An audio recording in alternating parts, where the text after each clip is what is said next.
Focus news 24/7 खबर एक नज़र।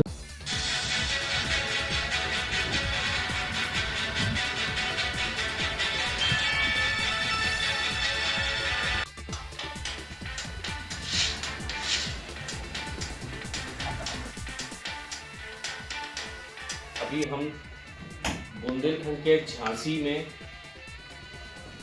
रानी लक्ष्मीबाई एग्रीकल्चर यूनिवर्सिटी में बैठे हुए हैं, जो कि अपने आप में बुंदेलखंड के लिए बहुत ही गौरवान्वित वाला विषय है। और यहाँ किसानों के लिए जो केंद्र की सरकार के द्वारा जो योजनाएं जा रही हैं, उनका जो ज़मीनी स्तर पर किसानों को क्या लाभ मिलने वाले हैं, क्या एमएसपी पे जो एक बहुत बड़ा संघर्ष चल रहा है उससे रिलेटेड किसानों को जागरूकता मिलेगी, और क्या क्या मिलने वाला है, थोड़ा सा हम यहाँ पे जो मैं केंद्रीय विश्वविद्यालय झांसी के निदेशक प्रसार शिक्षा से परिचय लेना चाहूँगा एक बार। Doctor SS. सिंह, निदेशक प्रसार शिक्षा, रानी लक्ष्मीबाई केंद्रीय कृषि विश्वविद्यालय झांसी। जी सर, ये जो यहाँ पे उन्नत कृषि मेला चल रहा है आपका, 3 दिन का मेला है, तो उसमें क्या कार्यप्रणाली है, थोड़ा सा यहाँ के क्षेत्र के किसानों को एक बार अवगत कराएंगे। बुंदेलखंड के लिए ये गौरव की बात है कि पहली बार रानी लक्ष्मीबाई केंद्रीय कृषि विश्वविद्यालय के प्रांगण में क्षेत्रीय कृषि मेला प्रायोजित किया जा रहा है। और ये विशेष करके पुनर्जीवी खेती पर है, यानी खेती को कैसे पुनर्जीवित किया जा सके। और इसमें मध्य प्रदेश के अलावा 8 राज्यों से भागीदारी हो रही है।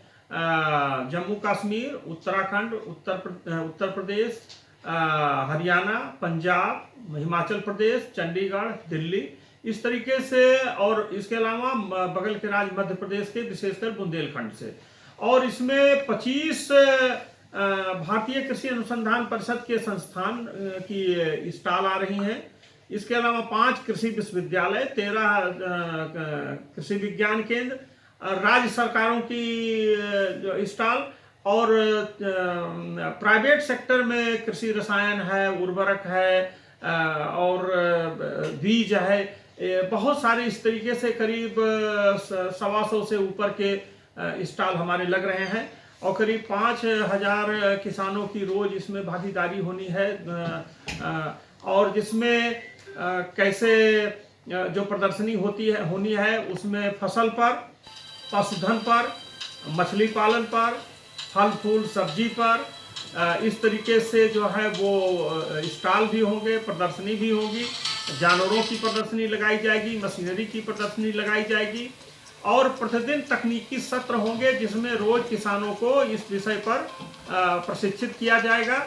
इसके अलावा राज्य सरकार के सहयोग से श्री अन्न यानी मोटे अनाज पर कैसे उत्पादन करें, उनका पकवान कैसे बनाएं, और जो बुंदेलखंड में विशेष करके जो नींबू कुल के पौधे हैं, उनका जो है वो कैसे हम वो कर सकते हैं, इस पर हमारी परिचर्चा होगी। और बुंदेलखंड को लेकर के काफ़ी लोगों में उसमें उत्साह है। नाबार्ड की तरफ से भी काफ़ी एफपीओ के भी जो है वो लग रहे हैं स्टॉल, तो काफ़ी लोगों को इसमें हम प्रशिक्षित करने जा रहे हैं। जी, तो यहाँ बुंदेलखंड के किसानों के लिए बहुत ही अहम जानकारी मिलेगी। और यहाँ जो कि मोदी सरकार की जैसी कि अवधारणा है कि यहाँ पे जो खेती में एमएसपी वगैरह को 50% तक लाने के लिए जो एक मुहिम चलाई जा रही है, और उसको हम आपकी ये जो धरातल पे मेला का आयोजन वगैरह होगा, उससे किसान जागरूक होंगे। और ये बहुत ही अच्छी पहल है। और ये बुंदेलखंड के लिए शायद पहला ये मेला है आपके। हाँ, हमारे यहाँ से विश्वविद्यालय 2014 में स्थापित हुआ। ये पहला क्षेत्रीय कृषि मेला है जिसमें इतनी बड़ी स्तर पर भागीदारी हो रही है। और जैसा कि मैंने बताया कि जो खेती में लागत घटाना, खेती में मशीनीकरण बढ़ाना, और जो प्राकृतिक संसाधन है उनको पुनर्जीवित करना, इन तरीकों से करके हम जो है उत्पादन लागत को घटा सकते हैं। और जिससे कि हमको जो हमको लाभ मिलेगा, उसमें अधिकाधिक हमको लाभ मिलने की संभावना होगी। अभी अभी केंद्रीय कृषि विश्वविद्यालय झांसी के निदेशक प्रसार शिक्षा के डॉक्टर एस सिंह ने बताया कि रानी लक्ष्मीबाई केंद्रीय विश्वविद्यालय झांसी सतत विकास के लिए पुनर्जीवी कृषि का उद्देश्य लेकर उत्तर क्षेत्रीय किसान मेला एवं कृषि प्रदर्शनी का आयोजन 8 फरवरी से 10 फरवरी 2024 में कर रहा है और यह एक समग्र दृष्टिकोण है जो हमारी भूमि को पुनः स्थापित और पुनः जीवित कर सकता है। आगे इसी क्रम में हमारे बीच में निदेशक शोध से बात करते हुए हाँ, आज अपने लिए कितना हर्ष का विषय है कि आज हम यहाँ बुंदेलखंड के एग्रीकल्चर यूनिवर्सिटी रानी लक्ष्मीबाई कृषि विश्वविद्यालय में हम यहाँ आए हैं। और क्यों आए हैं आपको बताते हैं खास विषय, क्योंकि यहाँ बुंदेलखंड में आज ऐसा मेला होने वाला है जिससे अभी तक जो किसान वंचित रहे हैं, जिनको जैसा कि मोदी सरकार चाहती है कि हर किसान समृद्ध हो और हर घर में खुशहाली हो और किसान कम लागत में अधिक उपज कर पाए, इन्हीं सारे विषयों पर हम चर्चा के लिए एग्रीकल्चर यूनिवर्सिटी में हैं। हमारे बीच में रिसर्च अनुसंधान केंद्र के मुख्य अधिकारी जी SK चतुर्वेदी जी डॉक्टर साहब हैं और बहुत ही इनके पास में एक्सपीरियंस है। मैं इनके विषय में ज़्यादा तो कुछ नहीं बता सकता क्योंकि मैं उनसे स्वयं जानना चाहूँगा, और लेकिन इनके माध्यम से, इनकी रिसर्च, इनके अनुसंधानों से जो किसानों को लाभ मिलने वाला है, मतलब इतना है कि अगर देखा जाए 5 साल भी किसान योजनाओं का भरपूर लाभ लिया किसान ने तो 100% समृद्धि की ओर अग्रसर होगा। तो आइए हम जानते हैं डॉक्टर SK चतुर्वेदी के द्वारा, वो विस्तार से बताएंगे, थोड़ा सा परिचय देते हुए। धन्यवाद आप सभी किसान भाइयों का। मैं डॉक्टर SK चतुर्वेदी अधिष्ठाता था पहले यहाँ, और आजकल जो शोध है, जो खास तौर से जो बुंदेलखंड क्षेत्र और हमारा उत्तर प्रदेश, मध्य प्रदेश, इन सबके लिए शोध है, उन सबका समन्वय का काम करता हूँ। आप सबका रानी लक्ष्मीबाई केंद्रीय कृषि विश्वविद्यालय में मैं स्वागत करता हूँ। जैसा कि कहा कि पूरे वर्ष भर हमारी जो फसलें हैं, हमारी जो सब्जियों वाली फसलें हैं, फूल हैं, फल हैं, हमारे जो पशु हैं और हमारी जो मछलियाँ हैं, इन सब पर शोध यहाँ विश्वविद्यालय हमारा कर रहा है। इस क्रम में अगर मैं सबसे पहले कहूँ तो बुंदेलखंड को हम दलहन का कटोरा कहते थे। दूसरा नंबर पे आता था हमारा तिलहनी फसलें थी, उनका महत्वपूर्ण एक योगदान रहा है। तीसरा हमारा जो गेहूँ है, जैसे जिसमें कठिया की बात करते थे। चौथा जो श्री अन्न, जिनको हम आजकल श्री अन्न कहते हैं, मिलेट्स खास तौर से, उनकी हम बात करते थे। हमारे पशुपालन में अगर मैं बात करूँ तो हमारी जो बदावर भैंस थी वो यहाँ की प्रसिद्ध थी, गिरी गाय थी, बुंदेलखंड की बकरी थी, जमुनापारी बकरी थी। ये हमारे बड़े प्रमुख रूप से यहाँ रहे। इन पर विश्वविद्यालय ने भी शोध आरंभ किया है। चूँकि ये विश्वविद्यालय नया है, 2014 में इसकी स्थापना हुई और वर्ष 2016 से यहाँ शोध के कार्यक्रम स्टार्ट हुए।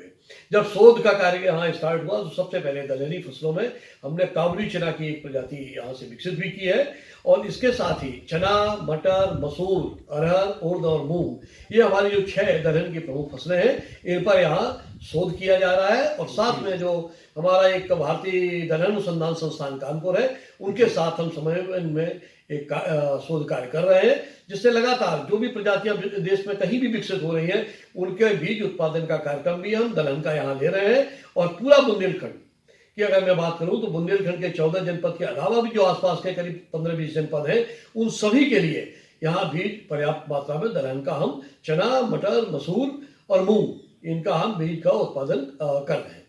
ये लगभग हम पिछली बार अगर मैं कहूँ तो 850 कुंटल हमने दलहनी फसलों का बीज उत्पादन किया था। दूसरे नंबर पे हमारी बात आती है कि तिलहनी फसलों के लिए हमारा बुंदेलखंड जाना जाता रहा है, जिसमें सरसों प्रमुख फसल है। तो सरसों है, हमारा तिल है और अलसी है, और चौथा अभी मूंगफली है। ये 4 फसलें हैं जो तिलहन में आती हैं। इन चारों पर हमारे यहाँ शोध चल रहा है। हालांकि जो अनुसंधान की जो परियोजना है वो मूलतः वो मस्टर्ड के लिए है, यानी कि सरसों के लिए है। तो सरसों पर यहाँ शोध हो रहा है। हम लोगों ने मसूर पर शोध, इस पर आपका जो मूंगफली है उस पर शोध शुरू किया है। तिल पे शोध किया है। जैसे तिल में अगर मैं एक बात कहूँ केवल कि तिल में जब पानी भर जाता है तो तिल मर जाता है। जब तिल की फसल होती है, जरा सा बारिश हुई, अगर 2 दिन उसमें पानी भरता है, 24 घंटे पानी भरने का मतलब तिल की फसल खत्म हो जाती है। तो उस पर यहाँ विशेष रूप से अनुसंधान का काम चल रहा है। ऐसे ही जो हमारे किसान भाई है वो गेहूँ आजकल देर से बोने लगे हैं। उनको आदत हो रही है कि जहाँ पानी की सुविधा है दूसरी फसलें करते हैं, उसके बाद गेहूँ की बुआई करते हैं, कठिया गेहूं की बुआई करते हैं, चना की बुआई करते हैं। तो इन पर भी हम लोग शोध कर रहे हैं कि हम 15 दिसंबर तक, चाहे वो हमारा चना हो, चाहे हमारा मसूर हो, चाहे हमारा गेहूं हो, इनकी बुआई हम 15 दिसंबर तक बुंदेलखंड में कर सके, जहाँ हमारे सिंचित क्षेत्र है, यहाँ की धान की फसल के बाद की हम बात करते हैं। साथ में ही अब हमारी बात आती है कि जो हमारा कठिया गेहूं है, परंपरागत रूप से कठिया गेहूं का ये एरिया रहा है, तो कठिया गेहूं को हम यहाँ प्रोत्साहित कर रहे हैं। और पिछले वर्ष हम लोगों ने इसका करीब 70 कुंटल बीज उत्पादित किया था गेहूं का। हालांकि हमारे पास करीब 600 कुंटल बीज था। तिलहनी फसलों के बीज की बात करूं तो पिछली बार जो हमारा लक्ष्य था वो 450 कुंटल का था, और 450 कुंटल में हमने 400 कुंटल केवल जो मस्टर्ड है, जिसको हम लोग सरसों कहते हैं, लाही कहते हैं, तो लाह का बीज उत्पादित किया है। ये बीज हमने इस बार किसानों को यहाँ से दिया है। इसके बाद बात आती है हमारी फसलों की बात करें, मूंगफली पर भी हम लोगों ने अभी सीमित मात्रा में बीज उत्पादन का कार्यक्रम शुरू किया है। जब हम वेजिटेबल की यानी सब्जियों की बात करते हैं तो हमारे यहाँ नर्सरी तैयार हो रही है। हम लोग बीज के उत्पादन की बात कर रहे हैं, और हम सभी किसान भाइयों को सलाह देते हैं कि जो बीज उनके लिए, जो भी सब्जियां हैं, उनमें कौन से बीज उनको बुंदेलखंड में बोने हैं, उन प्रजातियों के बारे में हम लोग बात करते हैं। तो सब्जियों की अगर मैं बात करूं तो सेम यहाँ के लिए बहुत एक अच्छी नई फसल है, और हालांकि काफ़ी बुंदेलखंड में होती भी है, लेकिन कॉमर्शियल लेवल पर नहीं हो रही है। थोड़ा थोड़ा लोग किचन गार्डन की तरह घर के बाहर लगा देते हैं, सेम की खेती करते हैं, लेकिन सेम पर कॉमर्शियल भी प्लेटफॉर्म पर जाना है। तो हमारे पास करीब 2 वेराइटीज ऐसी आ रही है। मुझे उम्मीद है कि आगामी 2 से 3 वर्ष में वो किसान भाइयों को उनका समुचित मात्रा में बीज मिलेगा। दूसरा हमारे जो सब्जी वाली मटर है, जिसकी अधिकतर हम लोग बात करते हैं, खासतौर से हमारा जालौन है, हमीरपुर है, ललितपुर है, झांसी है, इन 4 जनपदों में, छतरपुर है, पन्ना है, उधर सागर का कुछ भाग है, तो इनमें हम बात करते हैं मटर की। तो सब्जी वाली मटर की भी जो प्रजातियां हैं उनका बीज उत्पादन का कार्यक्रम हम लोगों ने अभी शुरू किया है। और एक हरी मटर की प्रजाति है IPFD 10-12 है, जिसको कभी कभी लोग SK नगर की बताते हैं कि वहाँ से आई है, गुजरात की वैरायटी है, लेकिन वो गुजरात की ना होकर वो कानपुर से प्रजाति विकसित हुई है। उसका क्षेत्रफल भी यहाँ तेजी से बढ़ रहा है, और उसकी पैदावार लगभग 30 कुंटल प्रति हेक्टेयर के करीब होती है, प्रति हेक्टेयर के करीब होती है। जबकि हमारी जो सब्जी वाली मटर थी उसकी पैदावार ज़्यादा से ज़्यादा 14-15 कुंटल होती थी। तो एक को ये भी कार्यक्रम शुरू हुआ है।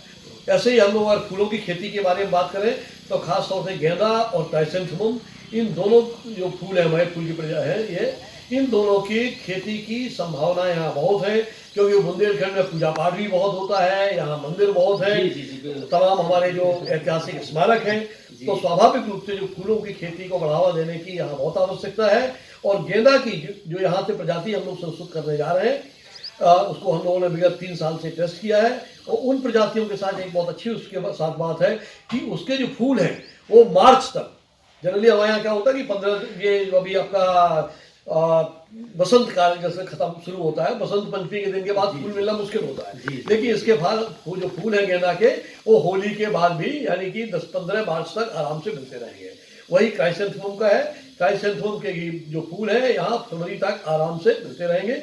इसीलिए हम लोग क्राइसेंथेमम और गेंदा की खेती की बात कर रहे हैं। और विगत वर्ष में हमने दतिया में और झांसी में किसानों के साथ इनके हम लोग प्रदर्शन भी किए हैं, जो बहुत उत्साहजनक रहे हैं। तो मुझे उम्मीद है कि इनकी खेती की बात करेंगे। जैसे कि मैं अभी बात कर रहा था पशुपालन की, तो मुर्रा भैंस की बात होती है दूध देने के लिए, कि परंपरागत रूप से हमारा जो बुंदेलखंड का क्षेत्र था, अगर आगरा से लेके मैं बात करूं, भिंड है, मुरैना है, इससे लेके आगे हम बढ़ते हैं, तो हमारी एक जो भदावर प्रजाति थी भैंस की, वो ज़्यादा अच्छी मानी जाती थी, क्योंकि उसका जो रहन सहन है वो गर्मी सह लेती है। इसलिए हमने उस पर भी यहाँ कार्य अब शुरू होगा। हमने भेड़ पालन और बकरी पालन के लिए भी खास तौर से जो हमारी अपनी बकरी थी यहाँ की बुंदेलखंडी जिसको प्रजाति कहते हैं, दूसरी एक जमुनापारी थी, इनके प्रमोशन की बात भी कर रहे हैं। और अभी हाल में जो फार्मिंग सिस्टम रिसर्च विश्वविद्यालय ने शुरू किया वहाँ ये बकरियों का पालन शुरू कर रहे हैं। मुझे पूरी उम्मीद है कि जो अगला वर्ष आएगा उसमें हम किसान भाइयों को बुंदेलखंडी और जमुनापारी प्रजाति के बारे में प्रशिक्षण भी देंगे और उनको जहाँ भी अगर आवश्यकता होगी तो उनको हम प्रोत्साहित करेंगे कि ये बकरी पालन में आगे आए। मछली पालन की जहाँ तक बात है, अभी विश्वविद्यालय नया है, इसी वर्ष हमने मछली पालन के लिए भी यहाँ कार्यक्रम शुरू हुआ है और यहाँ करीब 5 एकड़ के जो तालाब है उनमें मछली पालन का कार्य शुरू हुआ है और किसान भाइयों को हम लगातार प्रशिक्षण दे रहे हैं। अभी अगर मैं 1 महीने की बात करूं तो इस 1 महीने में हम लोगों ने करीब 90 किसानों को प्रशिक्षित किया है जो मछली पालन में लगेंगे। और मुझे पूरी उम्मीद है कि सब्जी की खेती, फूलों की खेती और हमारा जो मशरूम है, जो हनी है, शहद उत्पादन है, इनकी अगर हम सब बात करेंगे, बकरी पालन की बात करेंगे, मछली पालन की, फूलों की खेती की, दलहन तिलहन कठिया गेहूँ और श्री अन्न की अगर हम बात करेंगे तो कोई कारण नहीं है कि बुंदेलखंड का और आसपास के समीपवर्ती जो किसान है वो समृद्ध ना हो। मुझे पूरा विश्वास है सब समृद्ध होंगे, यही सरकार की मंशा है। क्योंकि सरकार ने एक बताना चाहता हूँ किसान भाइयों को, अभी 15 दिन पहले सरकार ने एक पोर्टल जारी किया है, उस पर जो भी तिलहन का रजिस्ट्रेशन कराएगा वो तिलहन उत्पादक, जो भी अपना दलहन उत्पादक चना, मटर, मसूर, उर्द, मूंग, अरहर जो भी फसल करेगा उसकी पूरी खरीदारी न्यूनतम समर्थन मूल्य पर भारत सरकार का सहकारिता मंत्रालय करने जा रहा है। ये आपने डॉक्टर साहब ने देखी कितनी महत्वपूर्ण जानकारी दी है। Doctor S K. चतुर्वेदी जी ने जो इतना महत्वपूर्ण जानकारी दी है कि आपकी मार्केट में जो भागदौड़ वाली पोजीशन रहती थी, मार्केट अस्थिर रहता था कि कहाँ जाए किसान, और उन्होंने इस चीज़ की सुनिश्चितता आपके सामने प्रदर्शित की है कि आपकी खरीद की जाएगी। तो पोर्टल है, उसमें आपको रजिस्ट्रेशन, जो पोर्टल है भारत सरकार ने जारी किया है, उस पर आपको रजिस्ट्रेशन करना है और पूरी खरीद, अगर आपको अपना पूरा चना, मटर, मसूर अगर उसी पोर्टल से उनको बेचना है तो रजिस्ट्रेशन कराइए कि कितने क्षेत्रफल में आपने बोया है, उसकी औसत उत्पादकता के आधार पर आपका जो भी उत्पाद होगा, चना, मटर, मसूर, मैंने कहा उर्द है, मूंग है, अरहर, इनका भारत सरकार अभी केंद्रीय कृषि विश्वविद्यालय झांसी के director research doctor S K. Chaturvedi ji ने किसानों के हित के लिए जो शोध कार्य का बीड़ा उठाया है उससे निस्संदेह यहाँ बुंदेलखंड ही नहीं अपितु देश के भिन्न भिन्न जगहों में उसका किसानों को लाभ मिलने वाला है। आगे इसी क्रम में हमारे बीच में शिक्षा निदेशक केंद्रीय कृषि विश्वविद्यालय झांसी के हैं, उनसे हम विस्तृत चर्चा करेंगे।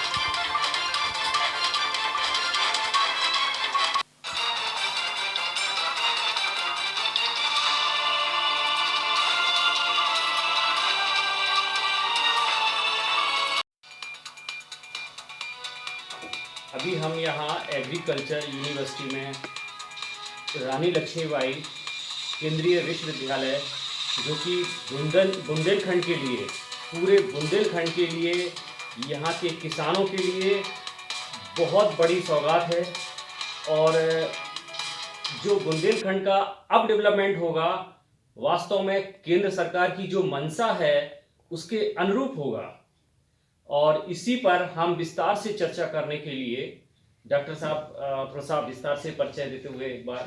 मैं प्रोफेसर अनिल कुमार, मैं निदेशक शिक्षा रानी लक्ष्मीबाई केंद्रीय कृषि विश्वविद्यालय जी। और मैं यहाँ विगत 6 वर्षों से कार्यरत हूँ। और जैसा कि आपने बताया कि हमारा केंद्रीय कृषि विश्वविद्यालय बुंदेलखंड के क्षेत्र के लिए अपनी सेवाएं दे रहा है, तो हम आपको यहाँ बताना चाहते हैं कि जब से इस विश्वविद्यालय की स्थापना हुई है तब से हमारा विश्वविद्यालय जो बुंदेलखंड की चुनौतियां हैं, विशेषकर कृषि विकास के लिए, उस पर फोकस कर रहा है। और अभी हम बताएं कि हमारे विश्वविद्यालय ने ये प्रयास किया है कि यहाँ पर जो फसलें उगाई जाती थी कम पानी में, क्या पुनः उनका पुनरुद्धार किया जाए। और इसी के अंतर्गत हम लोगों ने एक मिलेट पुनरुद्धार कार्यक्रम के अंतर्गत एक परियोजना को लिया हुआ है और इस परियोजना के माध्यम से हम लोग कोशिश कर रहे हैं कि श्री अन्न को कैसे बढ़ावा मिले। जैसा कि विदित है कि 1960 तक जो मिलेट थे, यहाँ पर मोटे अनाज थे, बहुतायत में उगाए जाते थे, लेकिन समय के साथ जब हरित क्रांति आई तो हरित क्रांति के माध्यम से देखा गया कि ये जितने भी मोटे अनाज थे वो विलुप्त हो गए। तो इन्हीं को हम पुनः लाने के लिए, उनका पुनर्जीवन देने के लिए हम लोगों ने प्रयास किया कि यहाँ के किसान, क्योंकि यहाँ की जलवायु अनुकूल है, पानी कम है, तो पानी के खपत में उगने वाली ऐसी सभी फसलों को बढ़ावा दिया जाए, जिससे न केवल किसान लाभान्वित होंगे अपितु जो उपभोक्ता है उनको भी पोषक और स्वास्थ्यवर्धक जो अनाज मिलेंगे। तो निश्चित तौर पर हमारा जो एक समावेशी अप्रोच है, जिसमें कि सभी को स्वास्थ्य और सभी को अनाज और सभी को भोजन, ये जो हमारा फोकस है, तो किसानों के लिए भी, उपभोक्ताओं के लिए और जो कृषि उद्यमी हैं उनके लिए भी हम पूरा प्रयास कर रहे हैं। और श्री अन्न जो एक, आप जानते हैं कि 9 फसलें आती हैं, इसमें 2 हैं ज्वार और बाजरा, और इसके अलावा 7 जो फसलें हैं इसमें सावा, कोदो, कंगनी, कुटकी, चीना और भी जो जितने भी वैरायटी हैं उनका हम कोशिश कर रहे हैं कि किस तरीके से पूरे उत्तर प्रदेश में ये इकलौता विश्वविद्यालय है जो श्री अन्न के बीजों के उत्पादन के लिए कार्य कर रहा है। और हमें विश्वास है कि बुंदेलखंड में किसानों के माध्यम से, उपभोक्ताओं के माध्यम से और जो प्रोसेसर हैं कृषि उद्यमियों के माध्यम से हम निश्चित तौर पर श्री अन्न को बढ़ावा देंगे। और इसी के अंतर्गत हमने विश्वविद्यालय में एक पकवान प्रदर्शनी का आयोजन किया है, श्री अन्न आधारित पकवान प्रदर्शनी, जिसमें कि कुशल गृहिणियां और होटल के शेफ और छात्र छात्राएं भाग लेंगे और वो अपने अपने व्यंजनों को प्रस्तुतिकरण करेंगे। और जो व्यंजन अच्छे होंगे उनको एक जूरी के माध्यम से ये उनको इनाम भी दिया जाएगा, पुरस्कार भी दिया जाएगा। इसमें पहला पुरस्कार 20,000 और दूसरा पुरस्कार 10,000 और तीसरा पुरस्कार 5,000 है। ऐसे 9 अवार्ड हैं और उनका जो मूल्यांकन होगा, मूल्यांकन के बाद जो व्यंजन सबसे अच्छे होंगे उनकी रेसिपी भी हम उपभोक्ताओं को शेयर करेंगे, जिससे कि वो श्री अन्न को अपने भोजन में जरूर शामिल करें। हमें विश्वास है कि विश्वविद्यालय के प्रयास और सभी वैज्ञानिकों के प्रयास और हमारे जो मीडिया है उनके भी प्रयास श्री अन्न को बढ़ावा देने में अपनी मदद करें। धन्यवाद। जैसा कि डॉक्टर साहब ने बताया कि श्री अन्न की वजह से हम पूरी तरीके से अपने स्वास्थ्य पर काबू कर सकते हैं और जो आज आने वाली कई तरह की डिसीज वगैरह बढ़ रही हैं, आज जो आपको देख रहे हैं बड़े जनसंख्या में कि शुगर, ये बहुत सारे ऐसे चीज़ें हैं जो हमें सही तरीके के खाद्यान्न ना मिल पाने के कारण से ये समस्याएं उत्पन्न हो रही हैं। इन सभी समस्याओं पर काबू पाया जा सकता है। तो उन्होंने स्वास्थ्य का भी ध्यान रखते हुए जनसमूहों को, यहाँ के किसानों को ऐसी फसलें उगाने के लिए प्रोत्साहित करने का प्रयास करेंगे अपने मेला प्रदर्शन में। और उन्होंने बहुत ही विस्तार से इन चीज़ों को बताया और ये हमारे लिए बहुत ही ऐतिहासिक होगा बुंदेलखंड की धरती के लिए कि जो इतना विशाल मेला किसानों के लिए यहाँ आयोजित हो रहा है और इसमें ज़बरदस्त जो सहभागिता यहाँ के वैज्ञानिकों ने इतना परिश्रम करके और यहाँ अभी जो केंद्रीय कृषि विश्वविद्यालय झांसी के निदेशक शिक्षा डॉक्टर अनिल कुमार जी ने इस कृषि मेला में कृषि विभाग उत्तर प्रदेश सरकार के साथ श्री अन्न पर विशेष तकनीकी सत्र व श्री अन्न पर बनाए गए पकवानों पर भी एक प्रतियोगिता आयोजित होने के बारे में विस्तार से बताया। आगे इसी क्रम में हम चर्चा करते हैं हॉर्टिकल्चर से वैज्ञानिक श्री गौरव शर्मा जी से।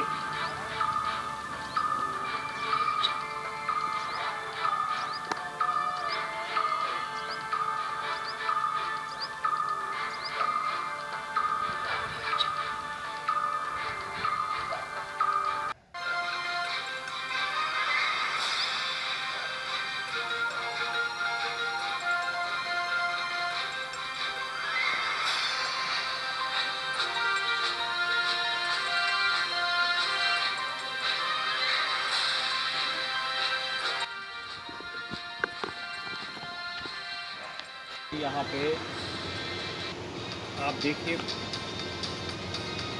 रानी लक्ष्मीबाई एग्रीकल्चर यूनिवर्सिटी में हम यहाँ हैं, केंद्रीय विश्वविद्यालय यहाँ पर हैं, और जो कि केंद्र सरकार की, राज्य सरकार की मंशा है कि किसानों को भरपूर लाभ मिले और किसान यहाँ का समृद्ध हो।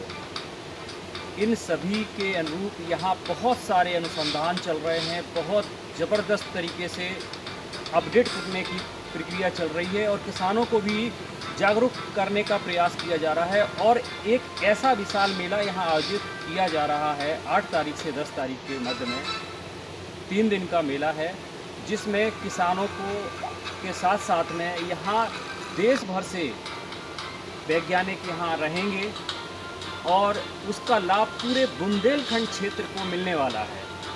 और ये अपने आप में बड़ा ऐतिहासिक होगा, जो कि अपने बुंदेलखंड की धरती पर पहला जो मेला आयोजित हो रहा है। इसी क्रम में हमारे बीच में यहाँ जो हम जिस जगह पर खड़े हुए हैं, ये पॉली हाउस है, जो कि बहुत ही टेक्निकली तरीके से यहाँ डेवलप किया गया है। अगर इस तरीके से अपने क्षेत्र में डेवलप हो गया, बुंदेलखंड का विकास इस तरीके से अगर आया तो निश्चित ही यहाँ हर व्यक्ति समृद्ध होगा और कृषि की ओर अग्रसर। लेकिन मैं इसमें ज़्यादा तो कुछ नहीं कहूँगा। मेरे बीच में वैज्ञानिक इस समय डॉक्टर गौरव शर्मा जी हैं, उनसे हम जानना चाहेंगे पूरा विस्तार से। एक बार परिचय देते हुए साहब। मैं डॉक्टर गौरव शर्मा हूँ। मैं रानी लक्ष्मीबाई केंद्रीय कृषि विश्वविद्यालय में प्राध्यापक एवं उद्यानिकी विभाग अध्यक्ष हूँ। और जैसा कि अभी आपने बताया पॉली हाउस के बारे में, तो पॉली हाउस जो है आगे आने वाले समय में एक बहुत ही महत्वपूर्ण भूमिका निभाने वाली है, क्योंकि अगर हम संरक्षित खेती करते हैं तो निश्चित तौर से बेमौसमी खेती की बात हम कर सकते हैं। इसमें कीड़े मकोड़े की समस्या कम आती है, इसमें ज़्यादा उत्पादन होता है और साथ ही क्वालिटी भी बहुत अच्छी आती है। तो ऐसे में किसान भाइयों को काफ़ी मुनाफा प्राप्त हो सकता है अगर वो संरक्षित खेती करते हैं।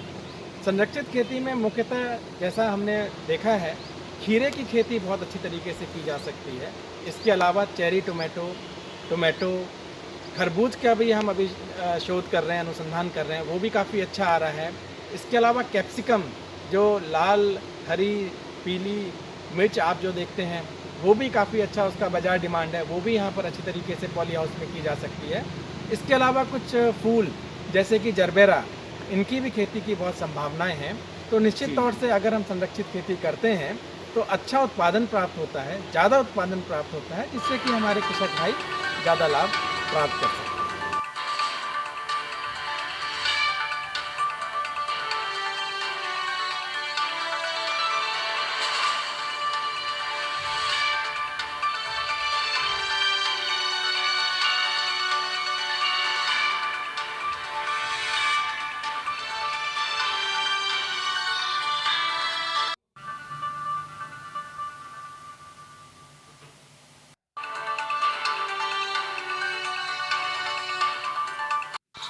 अभी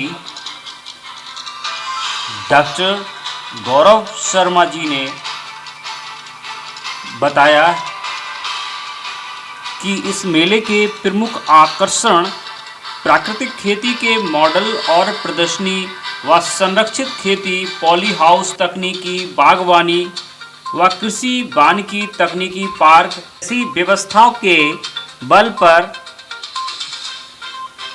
देश में खुशहाली व समृद्धि लाई जा सकती है। अब बात करते हैं होने वाले कार्यक्रम पर। पूरे बुंदेलखंड के लिए यह गौरव का विषय है कि पहली बार रानी लक्ष्मीबाई केंद्रीय विश्वविद्यालय झांसी द्वारा उत्तर क्षेत्रीय किसान मेला व प्रदर्शनी का आयोजन किया जा रहा है। सतत विकास के लिए पुनर्जीवी कृषि का उद्देश्य लेकर उत्तर क्षेत्रीय किसान मेला व प्रदर्शनी का आयोजन 8 से 10 फरवरी में किया जा रहा है। केंद्रीय कृषि एवं किसान कल्याण मंत्री श्री अर्जुन मुंडा व प्रदेश की कृषि व किसान कल्याण मंत्री सूर्य प्रताप शाही, श्री अनुराग शर्मा सांसद झांसी ललितपुर, श्री रवि शर्मा विधायक झांसी, डॉक्टर हिमांशु पाठक सचिव शिक्षा एवं कृषि अनुसंधान केंद्र भारत सरकार व पंजाब सिंह कुलाधिपति, डॉक्टर अशोक कुमार सिंह कुलपति सहित इसमें जम्मू कश्मीर, हिमाचल प्रदेश, पंजाब, हरियाणा, उत्तराखंड, दिल्ली, चंडीगढ़, उत्तर प्रदेश सहित लगभग 8 राज्य हिस्सा ले रहे हैं। किसान मेला व कृषि प्रदर्शनी को लेकर भव्य तैयारियां की गई हैं। केंद्रीय कृषि विश्वविद्यालय झांसी के कुलपति डॉक्टर अशोक कुमार सिंह ने बातचीत के दौरान बताया, आज की दुनिया में जहां उपभोक्ता पर्यावरणीय प्रभाव के बारे में चिंतित है, वहीं पूर्णजीवी कृषि आशा की किरण के रूप में हमारी खाद्य प्रणाली में आने वाली चुनौतियों का एक उचित समाधान भी है। उन्होंने बताया, पुनर्योगी कृषि शुरू करने से कई तरीके हैं। इनमें से एक आसान तरीका रासायनिक खाद डाले बिना अपनी मिट्टी को प्राकृतिक रूप से समृद्ध करना है। पूर्णजीवी कृषि केवल एक कृषि पद्धति से कहीं अधिक है। यह एक समग्र दृष्टिकोण है जो हमारी भूमि को पुनः स्थापित और पुनर्जीवित कर सकता है। पुनर्जीवी कृषि एक एहसास की प्रक्रिया है कि हमारे वर्तमान कृषि पद्धतियां हालांकि हमें खिलाने में सक्षम हैं, पर यह पारिस्थितिक क्षरण के निशान भी छोड़ गई है।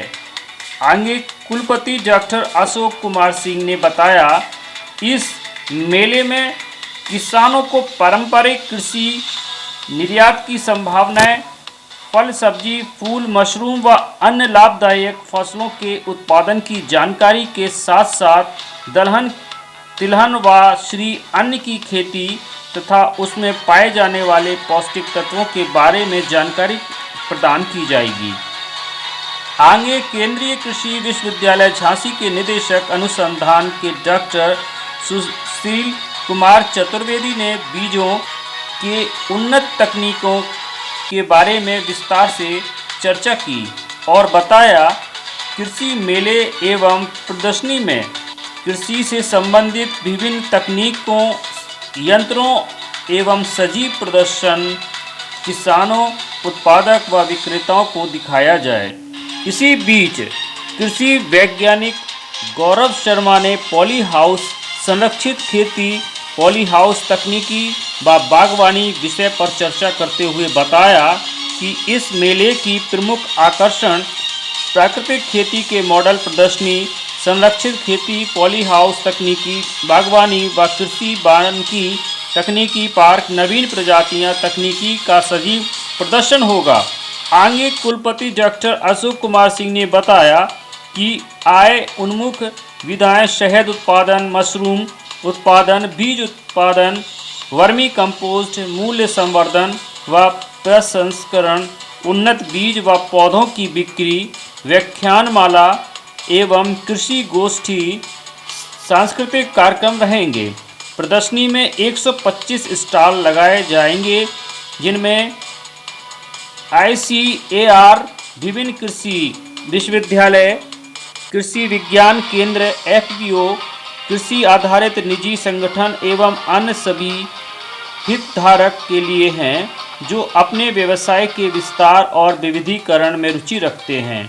आगे केंद्रीय कृषि विश्वविद्यालय झांसी के निदेशक डॉक्टर अनिल कुमार ने श्री अन्न पर विस्तार से चर्चा करते हुए बताया कि इस मेले में कृषि विभाग उत्तर प्रदेश सरकार के साथ श्री अन्न पर विशेष तकनीकी सत्र व श्री अन्न से बनाए गए पकवानों पर भी प्रतियोगिता आयोजित की जाएगी। साथ ही खाद्यान्न विभाग उत्तर प्रदेश सरकार के साथ मिलकर फूल प्रदर्शनी व प्रतियोगिता का भी आयोजन किया जाएगा। यहाँ क्षेत्रीय किसान मेला में ज़्यादा से ज़्यादा वैज्ञानिक गण के साथ साथ देश के कोने कोने से किसान क्षेत्रीय उन्नतशील किसान सम्मिलित होंगे।